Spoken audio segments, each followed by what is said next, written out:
Energy and conversation this morning, which is wonderful. Welcome. Welcome as we gather together this day and proclaim that God's doors are open to all.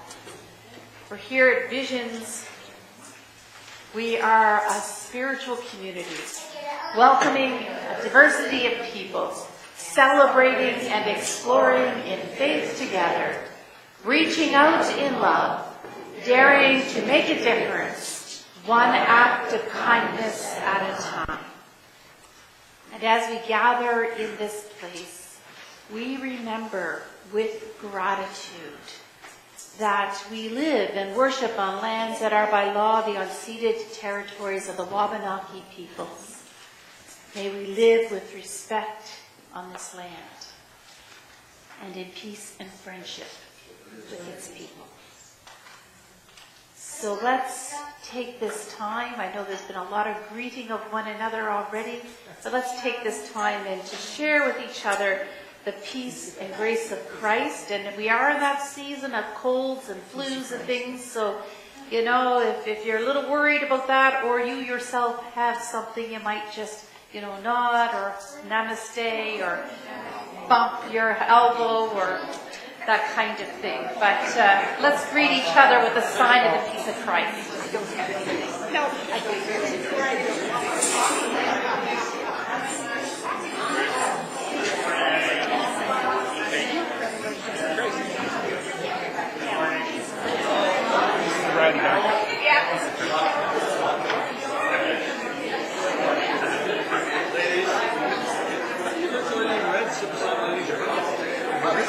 Standards, the memo.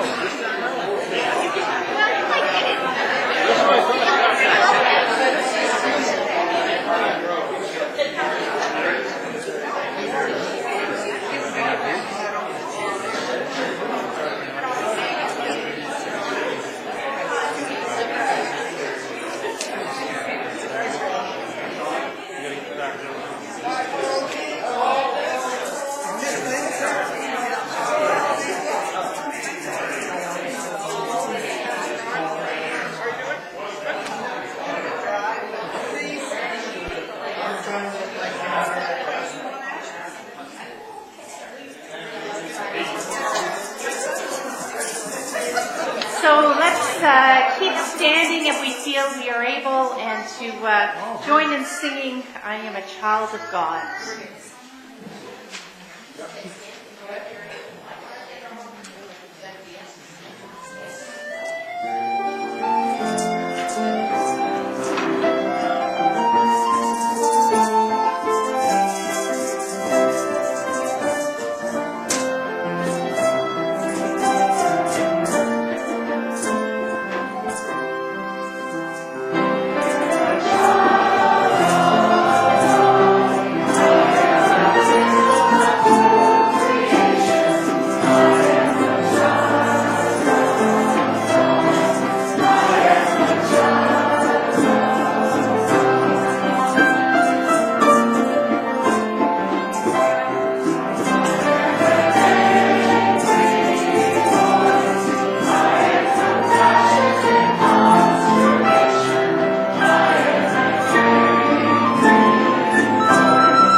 really whisper your name. Whisper your name. Hear its sound. Feel its rhythm. Recognize its worth. And know the one who spoke it long ago before anyone else. It is unique to you. Your very own. Its sound is a promise whispered among the stars, first spoken when the universe was unfolded. And there it is, engraved, one among a billion galaxies, God's covenant for every future, wrapped up in your name. Whisper it. Whisper it. Hear its sound. Feel its rhythm. Recognize its worth. And hear it on the lips of the one whose promise it is. For you, for me, each of us, I am a child of God.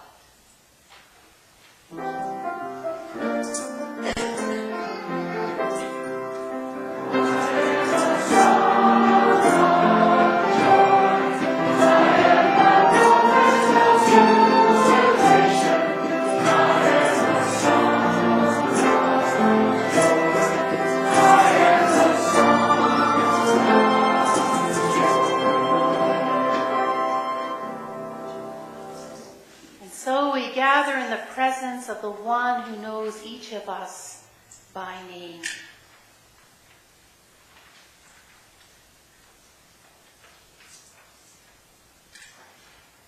This sacred presence is our light. This sacred presence is our way. This sacred presence is our promise. This is Lent. This is the journey. Thanks be for Jesus. As we gather in prayer, I invite you to receive the words I offer.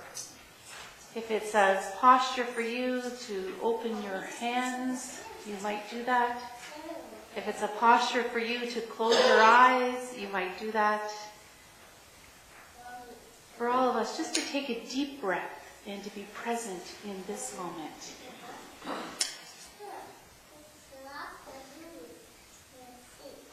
Creator of life, presence of love, Spirit's breath. In our singing, in our praying, in our silence, in our voices, you are here. You are here as you are everywhere. And here we are, and so let us find you here as we breathe in your presence. Let us settle ourselves in this place. But let us not become too settled. May we be open to the movement of the Spirit. May we hear the words you have for us today. May we know the direction you are nudging us toward as we journey this Lenten path. May we trust in your abiding presence with us always. Amen.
And now is that time when we pause for a moment and offer gratitude, whether silently in our hearts or offer aloud those moments when in this past week or days we have noticed the presence of Spirit coming close to us or at work within us or in our world. Those times when we pause to say, wow.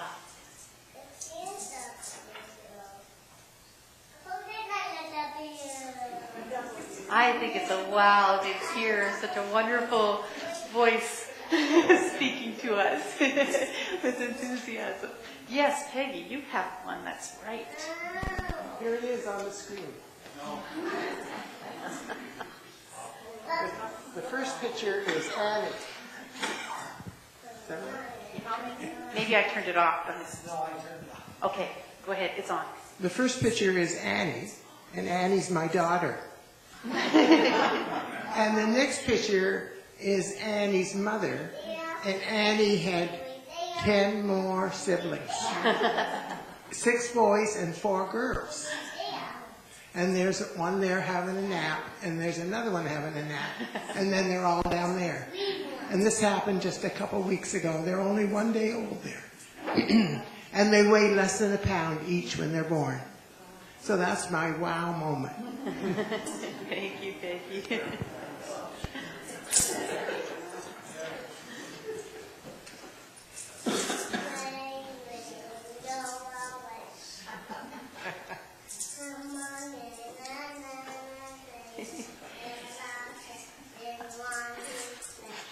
Does Josie want to come up?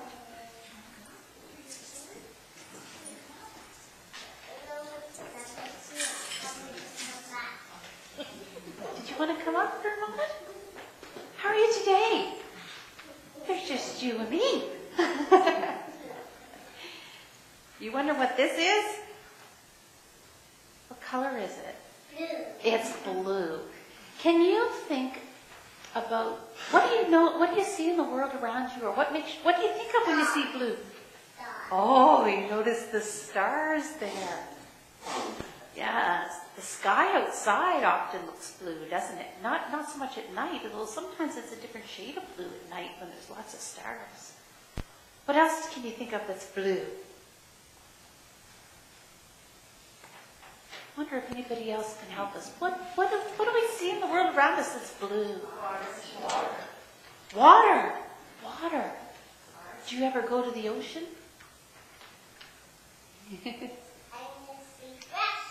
Did you see fish in the water? You know, sometimes when we're looking out at the ocean, big piece of water, or we look up in the sky, and a nice bright day when the sky is really blue, it looks like it can go on forever. Looks like it can go on forever and ever, doesn't it? So we've been putting, every week, this is Lent, and last week we put the color purple behind the cross to remind us that this is the season of Lent, because purple's the color of Lent, and that we're thinking about all the many ways that God promises to be with us, and what God's promise is like. And so this week, I'm going to add the color blue to remember that God's love for us is as deep as the ocean and as endless in the sky. And we're remembering a special promise today that God made to 2 people a long, long time ago called Abraham and Sarah. And they heard God telling them, when they looked out at the night sky and saw all the stars, they remembered a promise that God made to them, that they would be part of a family that would be as many as there are stars in the sky. That's pretty big, eh? And that God would always be with them, because God's love is endless, like the depth of the ocean and the immense expanse of the sky. So do you want to come and help me hang this up? find her glasses? Okay. Can I lift you up? Do you want to help me? Or maybe your mom wants to come help. Oh, okay. Okay, look at this now. See this? Right here. See that hook there? Thank you so much. So we've added blue. We've got purple, blue, and we're going to add 4 more colors and see what we can make. Now, I think Ruth and Hannah are probably in our children's program this morning. Thanks for coming up.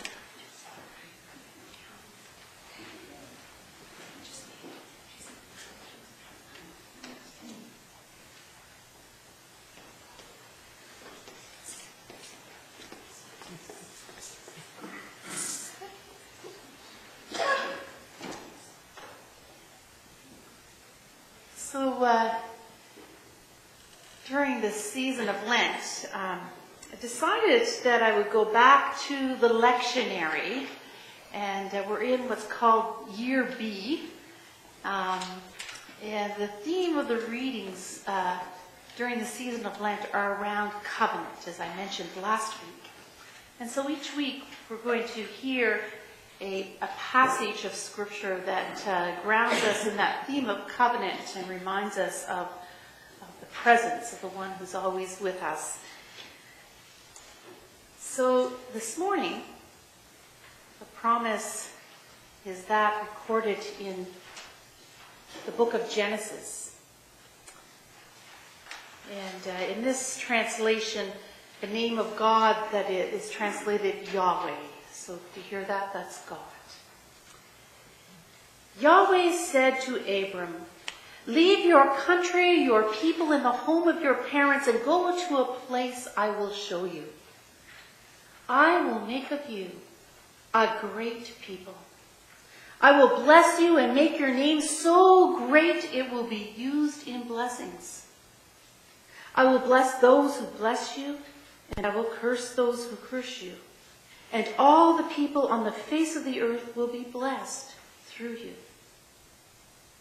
Abram, who was 75 years old when he left Haran, began the journey. He took Sarai, his spouse, his nephew Lot, all their possessions, and all the dependents they had acquired in Haran, and set out for Canaan. Many years passed. Many things happened. So picking up the story in chapter 15. After these events, the words of Yahweh came to Abram in a vision. Then God took Abram outside and said, "Look up at the sky and count the stars, if you can. As many as that you will have for descendants." When Abram was 99 years old, Yahweh appeared and said, "I will make a covenant between you and me." Abram fell on his face before God, and God said, "This is my covenant with you. You will be the ancestor of many nations. You will no longer be called Abram, which means respected parent, but Abraham, progenitor of a multitude. I will make nations of you, and rulers will spring from you. I will establish my covenant as an everlasting covenant between me and you and your descendants after you for generations to come. I will be your God, and the God of your descendants after you. As for Sarai, her name will now be Sarah, noble woman. I will bless her, and I will give you a child by her. I will bless her, and she will become nations. Rulers of peoples will come from her." Abraham fell on his face and laughed, and said to himself, "Is a child to be born of a man who is 100 years old? And will Sarah bear a child at the age of 90? Sarah laughed to herself too. Yahweh said to Abraham, "Why does Sarah laugh and say, 'Will I really deliver a child at my age?' Is anything too extraordinary for God to do?" At the appointed time, at this time next year, I will return to you, and Sarah will have a child. Abraham was 100 years old when Sarah gave birth to Isaac, meaning laughter. For Sarah said, "Now God has given me laughter, and all who hear of this will laugh with me." Thanks be. Amen.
Thank you, choir. That's one of the newer songs in our More Voices songbook, which we've never done before.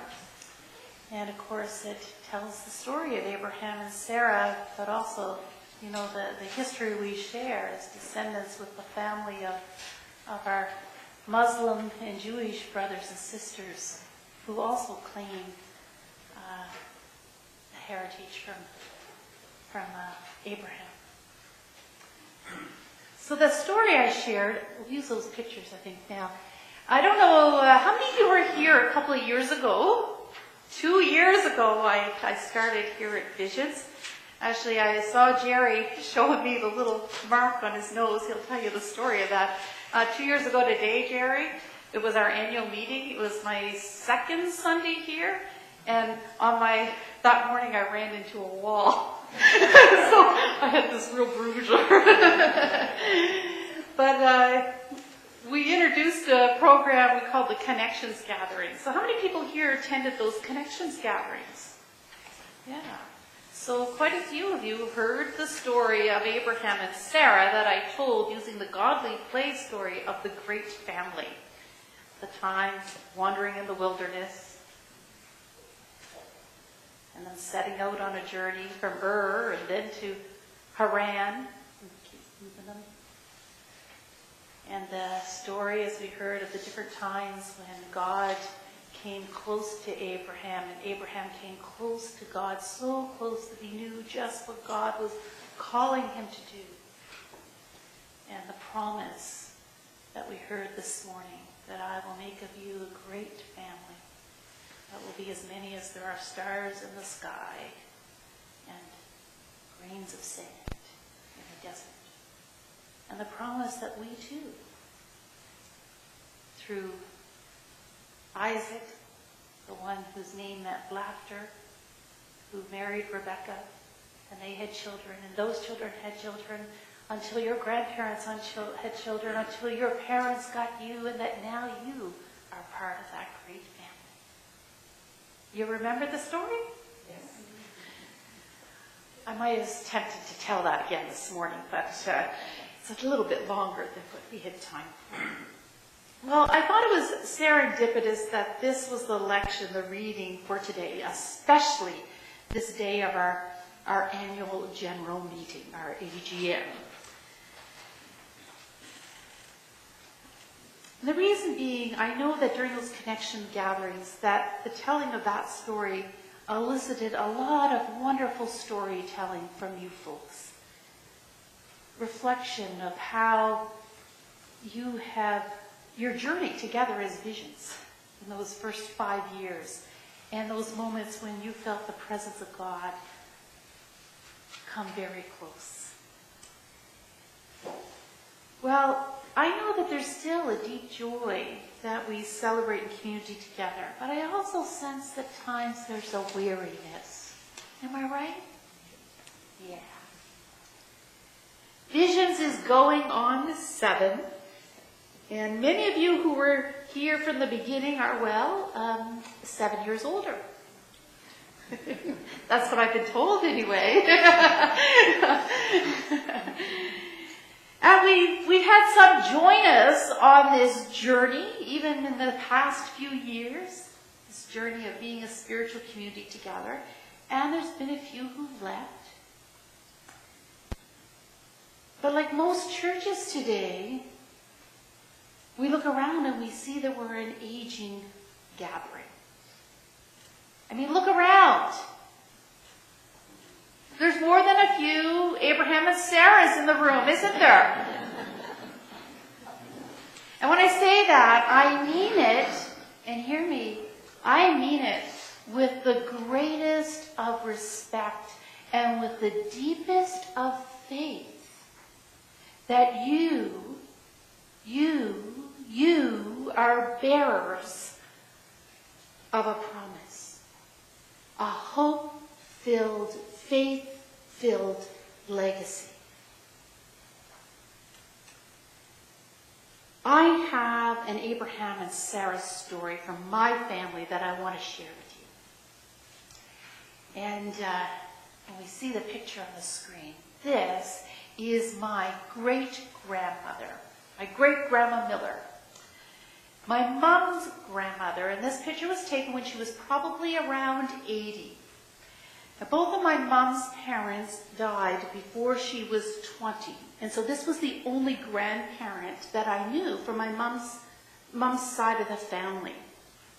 And unlike my Granny Sue, my dad's mom, who lived right next door to us, I rarely saw a great-grandma, or Hattie, as she was known by friends and family. But she impressed me greatly. She was born a Johnson, and her name was Harriet Stowe Miller. Now, a few weeks ago, I had a conversation with my mom about great-grandma, her grandmother, as I was thinking about this time in her life. Newly widowed, going through the grief of transition, and wondering about what life's promise is for her. Well, by 77, the same age as my mom, great-grandma was widowed. One of her sons, my mom's dad, had also died at the age of 50. Years before, Grandma's father and younger siblings had gone homesteading in Machichi, Alberta. So Grandma stayed behind in Upper Stewiacke where she'd made a home. Her twin sisters, Lois and Lena, eventually made their way to the Okanagan Valley in BC.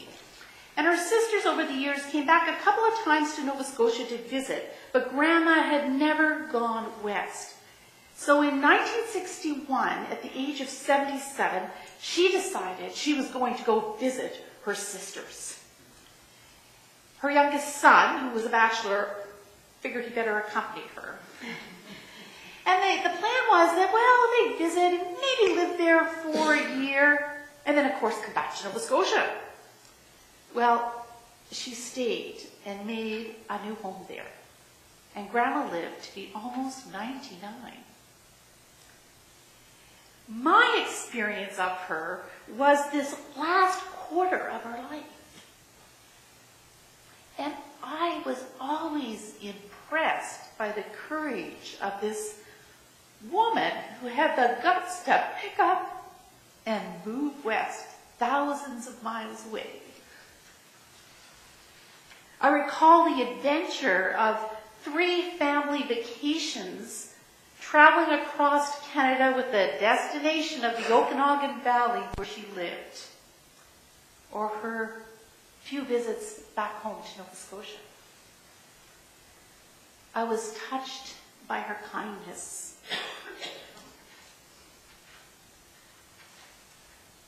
The lovely letters that she would write to me. Probably another picture of her there. The small crocheted little pocket bag for change that I carried around. Beautifully embroidered handkerchiefs. Another time and age, right?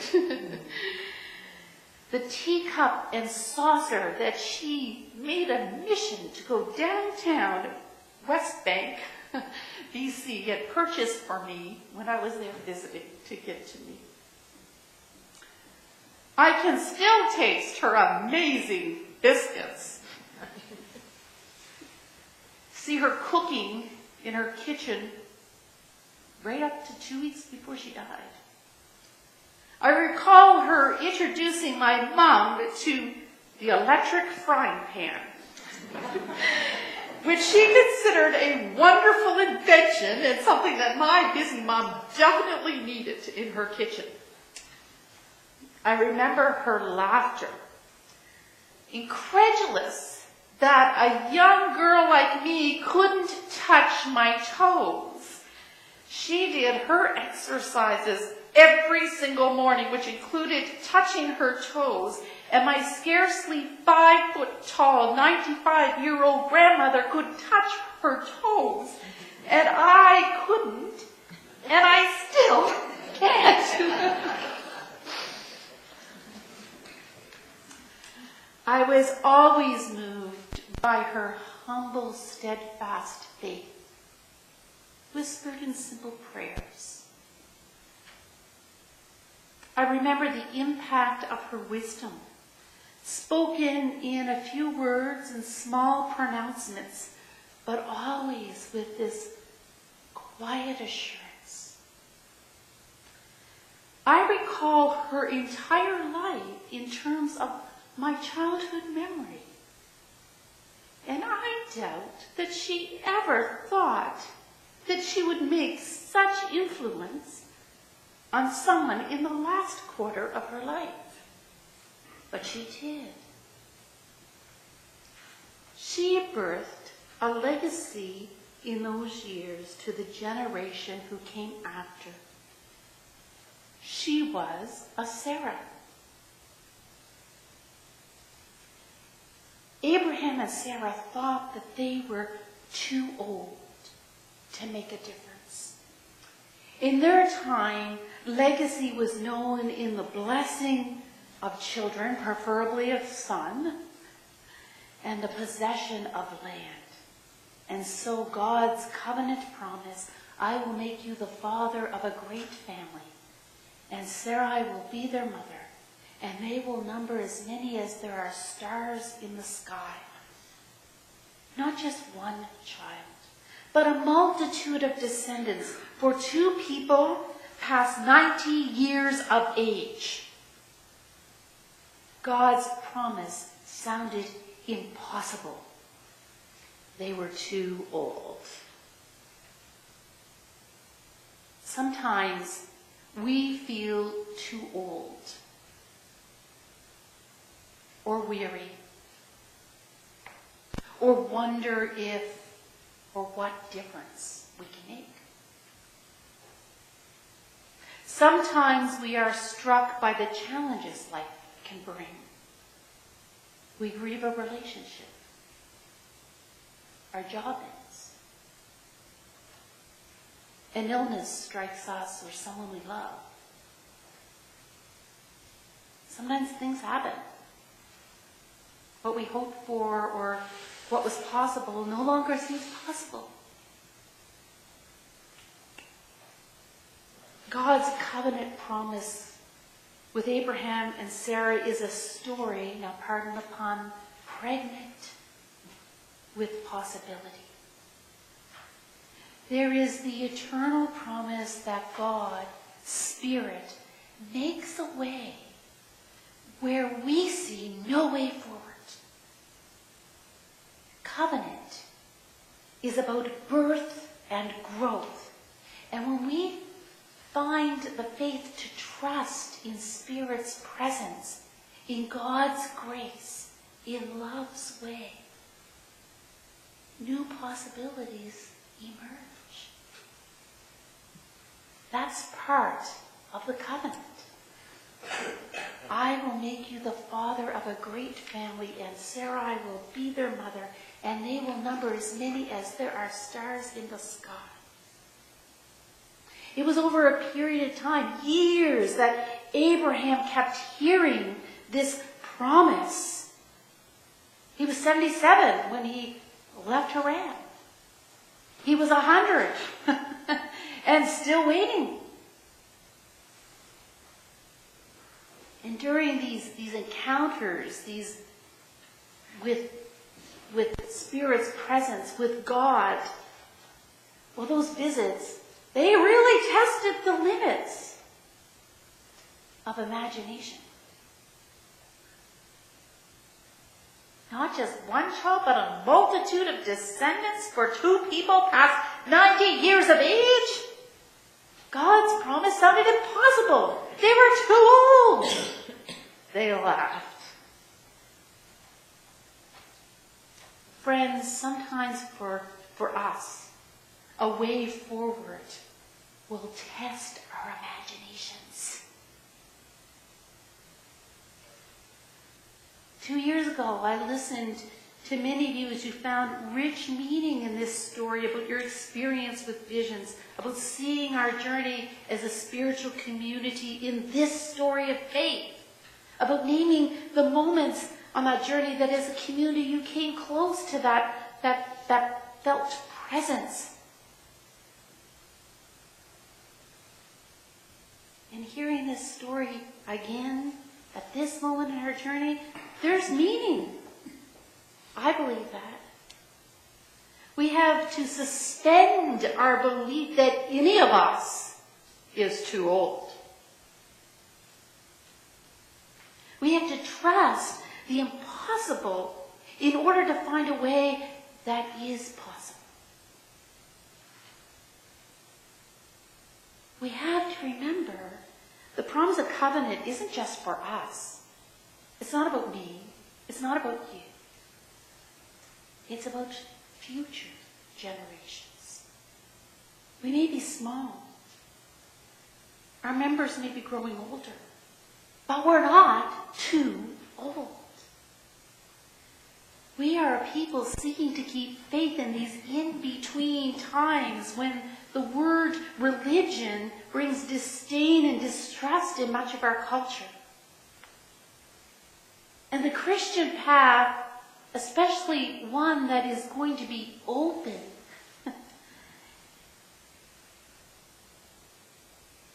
is about finding its way in a new wilderness of modernity.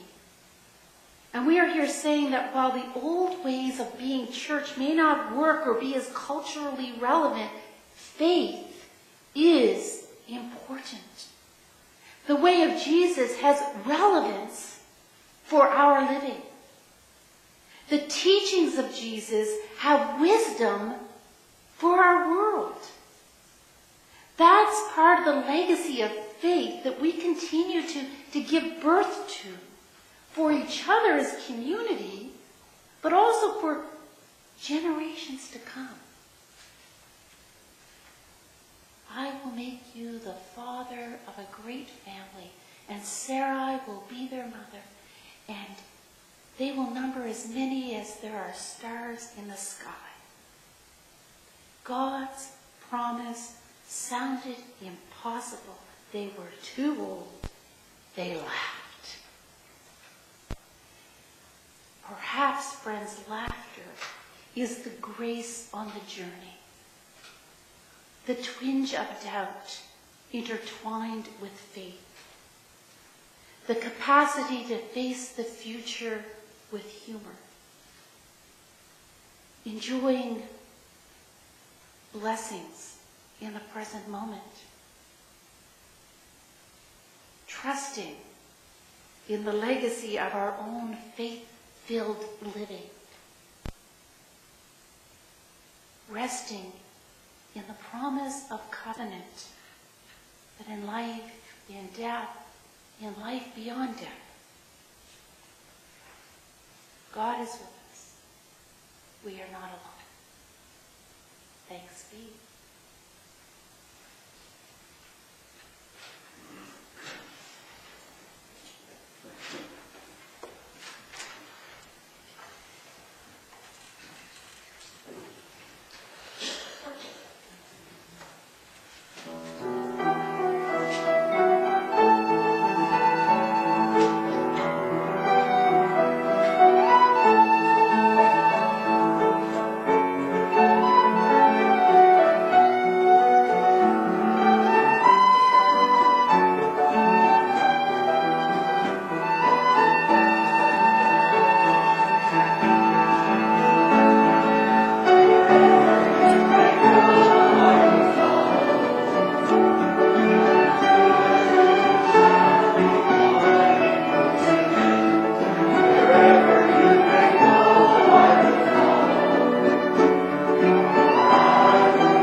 So let us be a community of prayer.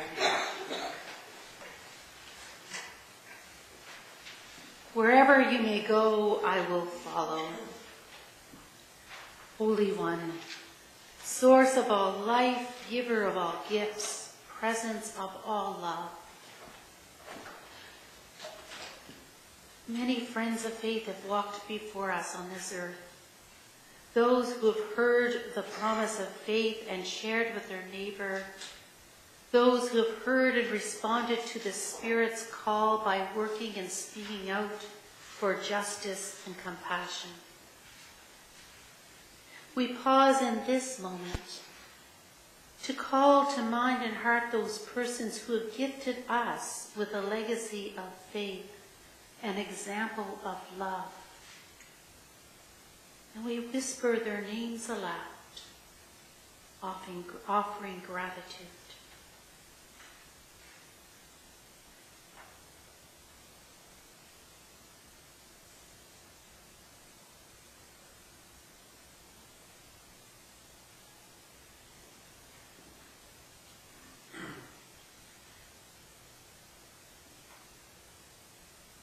May we be such presence too, living by faith, trusting in your promise.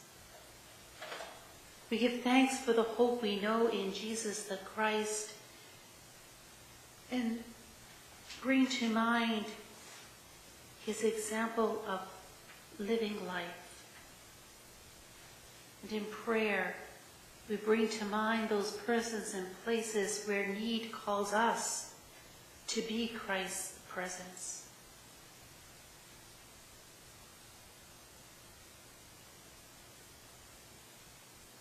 We pray for people living without justice.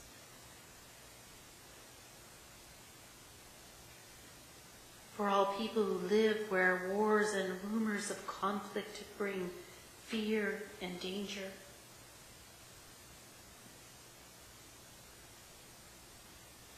For people who live with the epidemic of disease and impoverishment of too little food or clean water.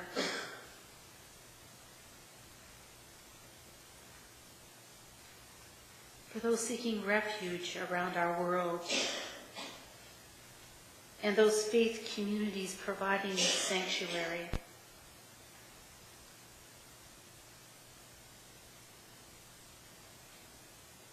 We bring to mind and hold in our hearts those struggling with illness of mind and body.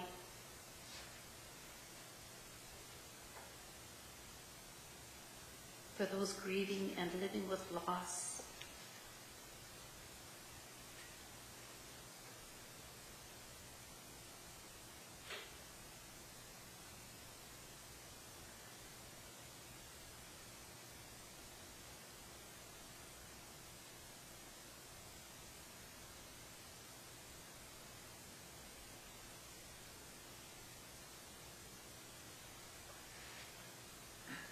Amidst the struggles of our world and in the struggles of those known to us, in our own struggles, may we trust in your promise and ask that we may be open to Spirit working through us, opening doors, being Christ's presence.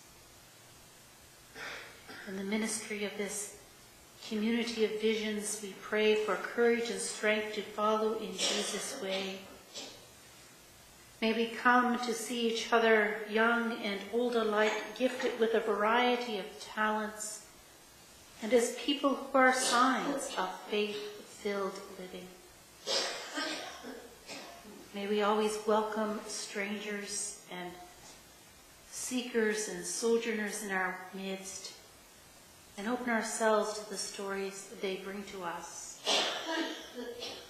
of signs of your promise they have encountered on the way. Open our hearts and let us grow and minister by faith as did our spiritual ancestors. For we pray in Jesus' name, who encouraged us to pray together. Our Father, who art in heaven, hallowed be thy name. Thy kingdom come, thy will be done on earth as it is in heaven. Give us this day our daily bread, and forgive us our trespasses, as we forgive those who trespass against us. And lead us not into temptation, but deliver us from evil. For thine is the kingdom, power, and glory, forever and ever. Amen. And so we bring forward our gifts. Our covenant is lived out through the giving of ourselves, our time, our talent, our treasure. May we live the promise of faith today with these offerings and our gifts given by power. May we live the promise of faith each new day with the sharing of our time and talents. Amen.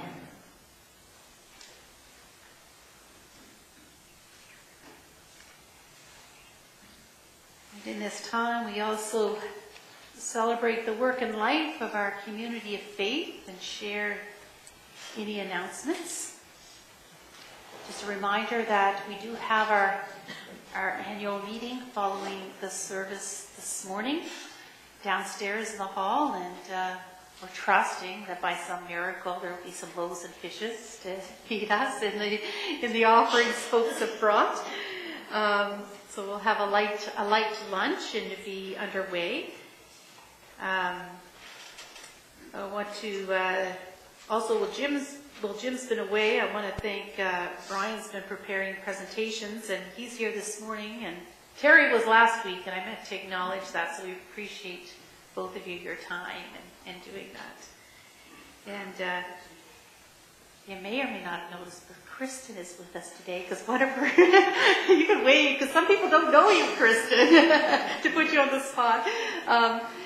Kristen is, is our office administrator, and one of her responsibilities is to be secretary to our leadership team meetings and our congregational meetings. So she's here today to join us in that work. So thank you and welcome.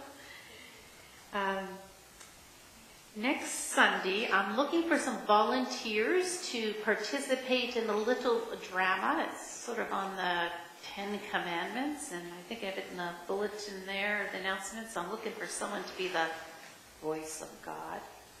You can hide, just be the voice. What an opportunity, right? To be the voice of God. Like, I'm just waiting for someone to volunteer for that. And a fiery preacher called Reverend I.B. Lee, and a couple of messengers that come to sort of help guide the Reverend I.B. Lee. So looking for a few folks that might be interested in helping me out with that. I'll send you the script. We'd find time just to gather and do a little bit of a practice. You don't have to memorize every word for sure.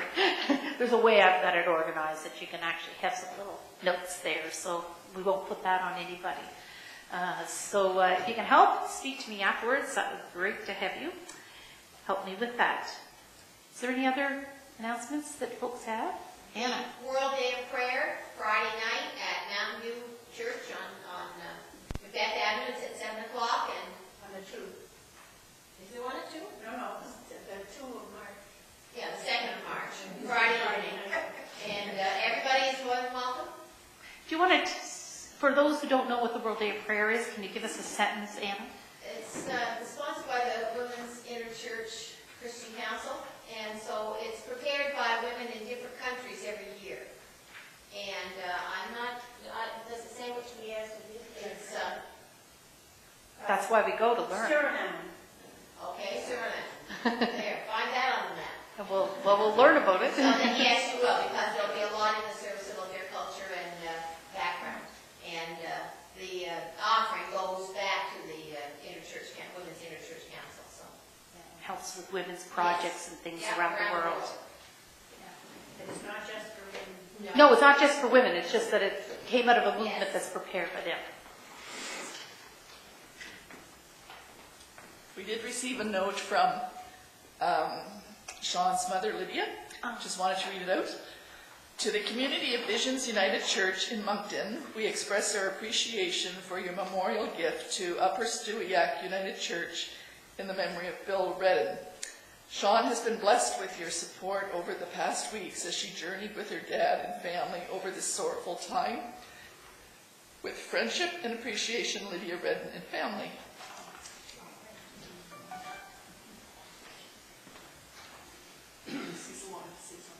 Okay. Yes. You want? Okay. At the annual meeting, we're going to hear a little bit more about our strategic planning that we're getting going.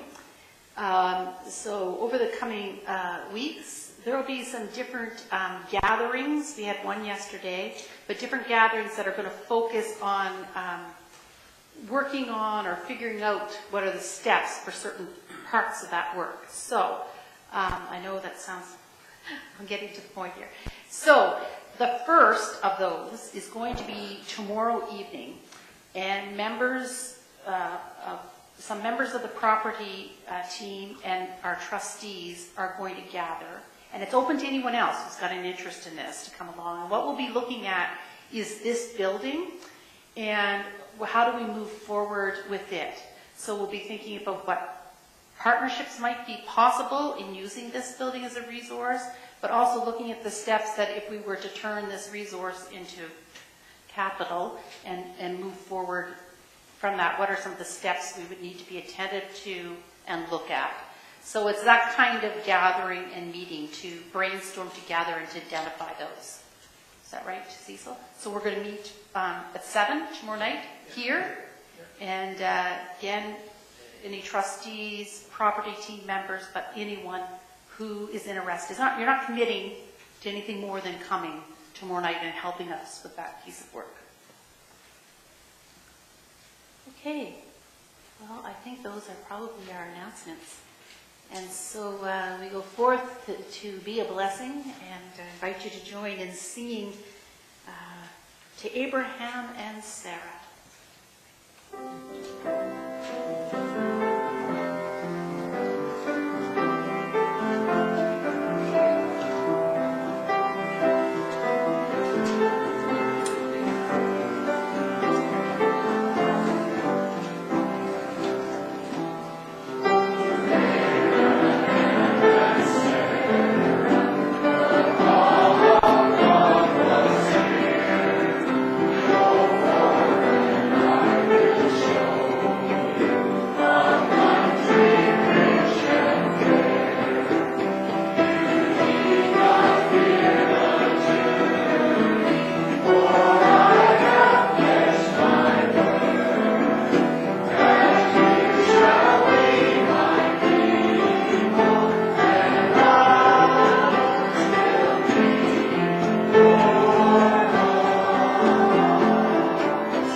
And so, friends, go from this place as Sarah and Abraham went, not at all knowing where they were going, but knowing that God was leading the way.